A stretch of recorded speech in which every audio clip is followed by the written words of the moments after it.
What is up guys, Greedy Knight here with a Sunbreak guide to Charge Blade. In this video, I'll break down the optimal way to play Charge Blade in Master Rank. I have updated the Rise info with Sunbreak changes, so this is a guide for both new and returning Charge Blade users. Let's get into it. Firing Pin replaces the default, causing your foul attacks to plant the energy into the monster instead of detonating on contact. Each pin lasts 25 seconds before disappearing. You can stack a maximum of 6 pins per area. To detonate them, use either your axe chops or foul explosions. Firing Pin applies 25% more damage on each explosion than the default.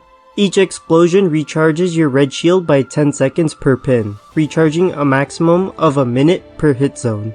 A use for invisible monsters like Chameleos is the energy marker giving away their position, even while cloaked. This will help you track them. Ready Stance swaps with Counter Peek and Axe Hopper. It costs 1 wire book and the recharge rate is fast. You can input your evade or regular attacks while maintaining your current mode after you exit. The most important function is that it maintains your spinning axe from minor knockback.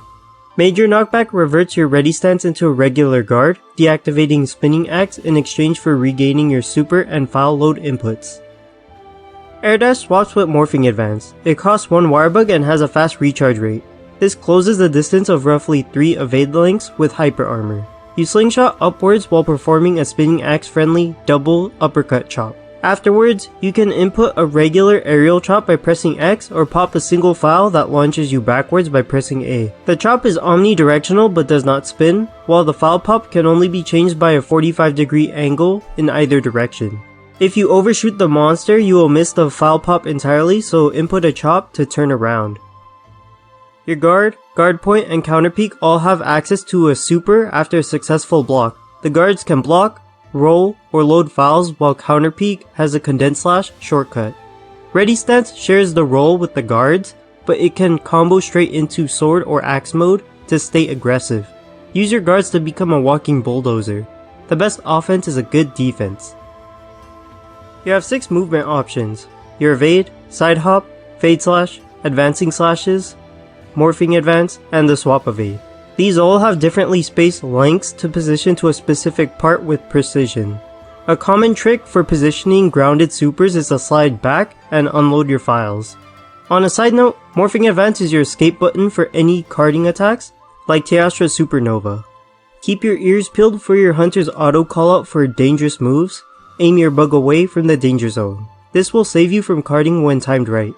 Use your movement to duck, dip, dive, dodge, and dab on the monsters in Master Rank.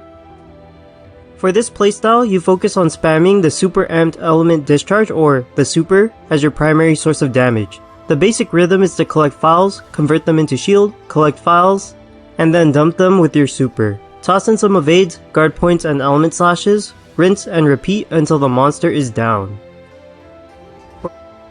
For both scrolls, use Counter Morph Slash, Condense Element Slash, Firing Pin, and Morphing Advance. Your swap pair will be Counter Peek and Axe Hopper. The idea here is to have access to Counter Peek to maintain your files and shield charge, then swap to Axe Hopper to unload your files. Since you will be in Sword and Shield mode, you can use Element Slash to stack up firing pins into the monster and pop them with the Super Shockwave. Your bread and butter combo is any X attack before or after a charge slash. A jump slash into charge slash, a charge slash into a round slash, an overhead slash into charge slash, and any other permutations you can come up with. Land all 3 hits to gain yellow energy. Under load shells, this converts to 5 files after a file load. Once you have 5 files and you don't have shield charge, shield thrust from a file load. Then enter axe mode via the shortcut. Hit ZR to charge your shield. This enables your super input along with the benefits of red shield. To land all of your files, aim your super by railgunning your files along the monster's spine or its wingspan. You loop the energy combo to get 5 files, then use one of 3 options to dump them. For the grounded super, you can repeat the same combo as above, just leave out the ZR input. For the second option, you can input Axe Hopper right after the file load. While in the air, you have a 360-degree swivel. If the monster moves, you can delay your super input just as you land to take one large step in your push direction.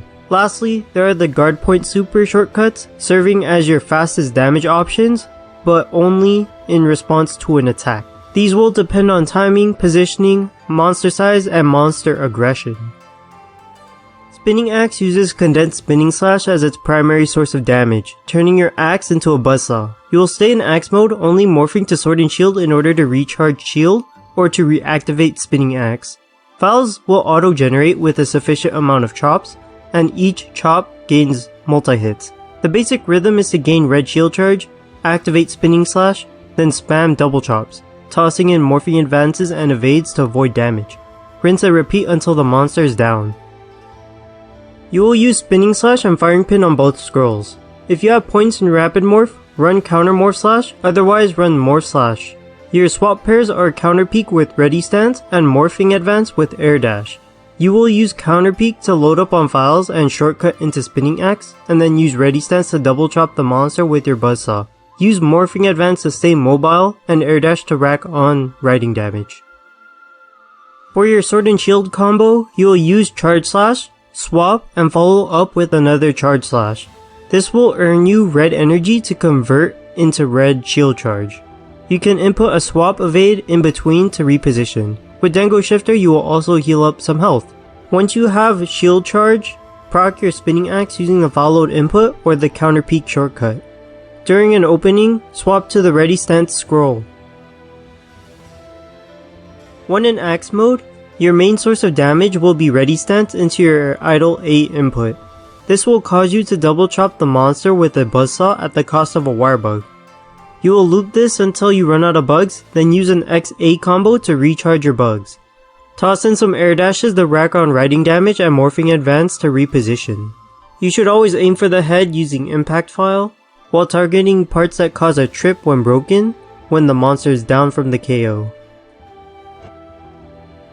Like if this video was helpful to you, consider subscribing if you want to see more content like this. Comment down below any topic you want me to cover. I'll be posting the insect glaive guide once I have my builds completed.